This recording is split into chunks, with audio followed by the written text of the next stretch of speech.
10 things you need to know about Wonder Woman.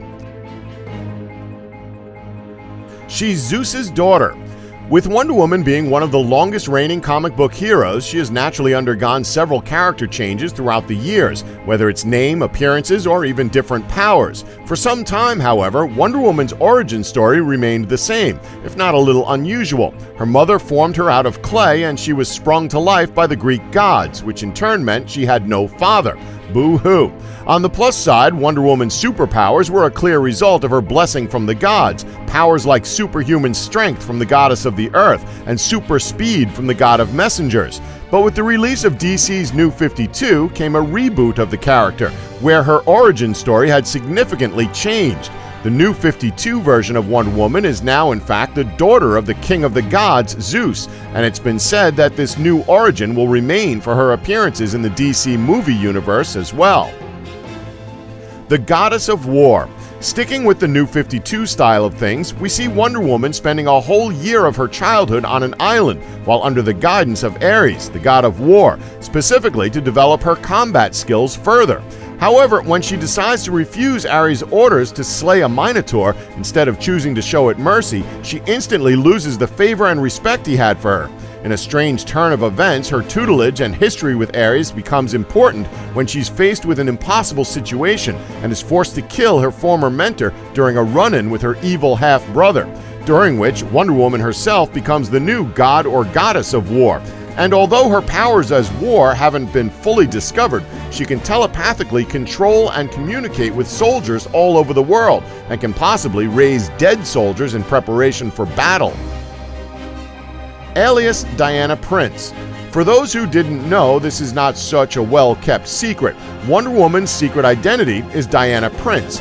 Back in the golden age of comics, Diana Prince was originally an army nurse who just happened to bear a striking resemblance to, you guessed it, Wonder Woman. But story goes that Wonder Woman had actually arranged for the real Diana Prince to go out to South America to meet up with her fiancé in exchange for her credentials, and in turn, the secret identity was born. Wonder Woman, of course, continued her work with the Army under the name Diana Prince and quickly moved up in the ranks when she attained a promotion to lieutenant in Army intelligence. There was also a period back in the 1960s where Wonder Woman had actually lost all of her powers and simply lived as Diana Prince, and even opened a trendy fashion boutique in Greenwich Village, New York. It seems you learn something new every day, huh? Every day is a school day. Founding member of the Justice League of America. When it debuted back in 1960, the Justice League of America lineup only consisted of one female superhero, and that female was none other than Wonder Woman. Also involved in the JLA were Superman, Batman, Flash, Green Lantern, Martian Manhunter, and Aquaman, which seemed like a very male-oriented group, but don't worry, there were more female members that finally appeared, with the likes of Hawkgirl and Zatanna joining the ranks. Even with all the other members, Wonder Woman is usually the one depicted as a founding member and group leader, along with Batman and Superman. However, it was only a matter of time until the reboots happened, and with that came the replacing of Wonder Woman as a founding member, and in her place in the new Justice League was Black Canary. Eventually, though, Wonder Woman was given her founding member status back, and in a later version of the Justice League, she's featured as the only female founding member once again, except this time, Atom and Elemental Woman joined the team. Her bracelets suppress her powers. It's no surprise to learn that Wonder Woman is easily one of the strongest DC superheroes out there. For starters, she has superhuman strength, which puts her in the big leagues with the likes of Superman. Not to mention the fact that, aided by her Amazonian warrior training, she overpowered Supergirl, who herself is considered more powerful than Superman. Needless to say, it was long thought that the unbreakable silver bracelets she donned, which were created from the remains of Zeus's shield, just added to her powers. But in the New 52 series, Wonder Woman at one point removes her bracelets, ready to fight a god, and explains that the bracelets she wears are really to protect her opponents from the intense power she holds. We're yet to find out how powerful Wonder Woman really is, especially without the bracelets limitations, but we think she still holds rank as one of the strongest around. Princess of the Amazons. Wonder Woman hails from the home of the Amazons, Paradise Island, or as it was later dubbed, Themyscira. Her mother is Queen Hippolyta, which in turn makes Wonder Woman the Princess of the Amazons. The Amazons, if you didn't know, are a race of warrior women living free from men and are inspired by Greek mythology.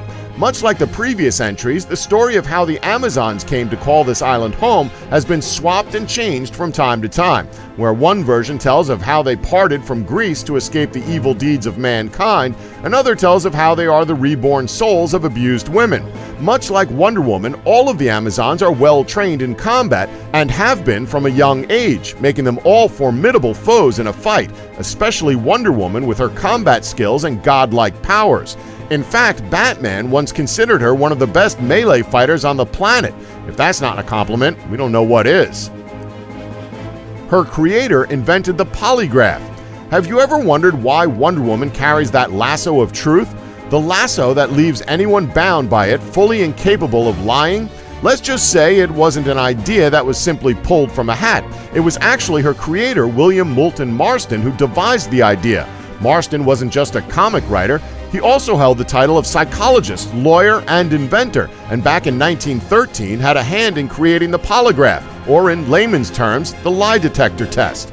It seems pretty obvious now as to where his inspiration was formed for Wonder Woman's signature weapon, and in 1923, Marston attempted to have the lie detector test used in courtrooms, but due to a high frequency of errors, it was rejected, a story which he would later use when we saw Wonder Woman trying to get confessions, made with the help of her trusty lasso, admissible in court. On that note, we find the creator guilty of fantastic creative genius. She wielded Thor's hammer. Remember that scene from Marvel's Avengers Age of Ultron where they're all having a pretty cool night and think it would be a neat idea to try and lift or simply move Thor's hammer, even though it's clear that Thor is the only one who can lift it? Well, that scene seemed pretty overworked because, in fact, there are a surprising number of characters who aren't the God of Thunder that have wielded the power of Mjolnir over the years, including Wonder Woman. In 1996, we saw Marvel heroes pitted against DC heroes in the Marvel vs. DC crossover, and Wonder Woman seizes an opportunity to try her hand at lifting said hammer. This comes after Thor ends up losing control of Mjolnir during a battle with Captain Marvel, or Shazam to some. At this point, Wonder Woman stumbles upon it, is seemingly deemed worthy of the power it holds, and is therefore able to lift it with ease. But not wanting to gain an unfair advantage, she decides to discard the hammer before she takes on Marvel's Storm in battle. Ultimately, she loses the battle when Storm hits her with some lightning, but we can't help but imagine how this would have turned out had she kept control of the hammer. She has no problem with killing. What seems to be a regular occurrence in most superhero stories is their inability to kill. There are some heroes who downright refuse to kill, and then others who have carried the guilt after having no choice but to take a life. But then there's Wonder Woman, someone who doesn't seem to have any form of issue with killing in battle if and when she has to. Even so, there was one controversial moment that followed, and that was when she brutally snapped the neck of Maxwell Lord. Her reasons were noble, of course, as once Lord was bound by the aforementioned lasso of truth, he told her that killing him was the only way to free Superman of his mental control. Unfortunately for Wonder Woman, her actions ended up being broadcast all over the world, and it wasn't long until her reputation took a devastating hit, so much so that her fellow Justice League members turned their backs on her.